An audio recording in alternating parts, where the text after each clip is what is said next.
Greetings. Today I will talk about some of the state historic sites found in Indiana, at Vincennes, Indiana, that mark the early territorial phase of the state.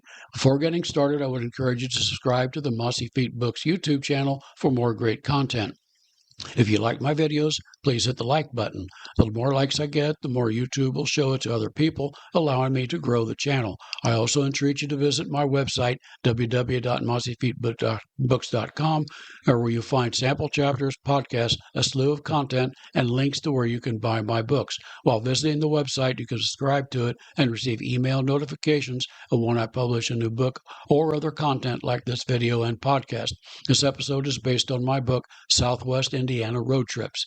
The buildings in the state historic site include a log barn that serves as a visitor center, a schoolhouse, an old territorial capitol, and the Eli Stout print shop. The state of Indiana has moved all these buildings here from other locations and all our Indiana state historic sites. The tour costs a nominal fee, includes all 4 buildings. It will take about a half an hour and is well worth the investment. The log barn serves as a small museum and visitor center. The tour also begins there. It contains a military uniform from the War of 1812, as well as some other military paraphernalia. The schoolhouse was the first public schoolhouse in the Indiana Territory. Subjects taught included reading and writing, Latin, geography, and geometry. Geometry was important to the early settlers because it provided the basis for surveyor training, an important skill. The Territorial Capitol building served as a meeting place for the Indiana Territorial Assembly. The Senate, the commissioners met upstairs, and the House of Representatives met downstairs. There were 9 representatives in the Indiana Territorial Assembly and 5 commissioners. The Spartan interior testifies to the simplicity of life on the frontier. Laws passed by the House went upstairs to the commissioners. If the commissioners approved, they sent the bill over to Grossland for Governor Harrison to either sign or veto. The Red House in Vincennes is the only surviving house in which the Indiana Territorial Assembly met. At its inception, the Indiana legislature consisted of Governor Harrison and 3 judges appointed by the President of the United States.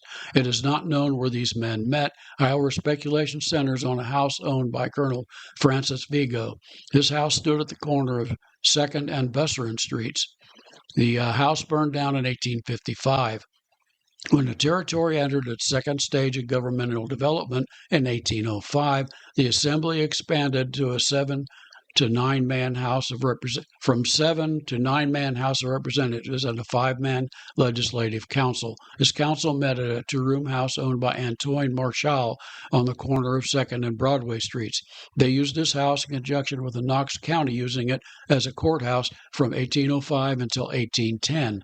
The Assembly did not meet at all in 1810 due to the confused state of government when Congress separated the Illinois Territory from the Indiana Territory. The Assembly sublet the building from Knox County, paying the county $50 per year rent. The Assembly apparently had problems paying this rent, as in 1811, Knox County billed the Assembly for $120 for unpaid rent. When the Assembly met on November the 11th, 1811, the Treasury contained $3.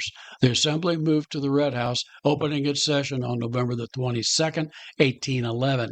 It occupied this house from November the 22nd until December the 19th, 1811. They only used this house once during this session. The house originally stood on Main Street between 2nd and 3rd Streets. Daniel Black had the house constructed for use as his tailor shop. The house was constructed with the frame lying on the ground. The workers built the frame using heavy wooden timbers pinned together with wooden pegs. After assembly, the workers used long poles to raise the framework to an upright position. After raising it, they jammed wooden stakes between the upright timbers at 6-inch intervals. They mixed an insulation material the local buildings called bouselage using mud and prairie grass and smeared it into the gaps at the stakes. They plastered the walls with lime by burning mussel shells obtained from the river. The house was then apparently painted red, leading to the name. Fur trader Thomas Jones purchased the house in 1806. After Jones was killed in a duel, the house passed through several owners and had many purposes, including use as a tavern, a tinsmith shop, and a grocery store. In 1856, the mud insulation was apparently removed, and the house moved to North 3rd Street, where it remained until the new owners, the Women's Fortnightly Club, moved it to Harrison Park for use as a museum. The building was moved the third time to its current location at 1st and Harrison Streets next to Grouseland. The Indiana State Museum owns it and currently a state historic site open to the public. This was the only session that took place in the Red House. It did not meet in 1812 due to the War of 1812. In 1813, it met at February 1st to March the 12th at Mark Bennett's Tavern, after which the territorial capital was moved to Corydon. Next week's episode will cover the Eli Stout print shop and the territory's first newspaper. This episode is based on my book, Southwest Indiana Road Trips, available at the website www.mossyfeetbooks.com. The book is the first book in the 9-volume Road Trip Indiana series. The books include all the historical markers as of 2022 in Indiana with the text and backstory. The books also include a nearly complete listing of virtually every tourism destination in the state. The destinations include parks, museums, drive-in theaters, bowling alleys, wineries, and much more. I encourage you to visit the website and subscribe to it. You can find my books locally at the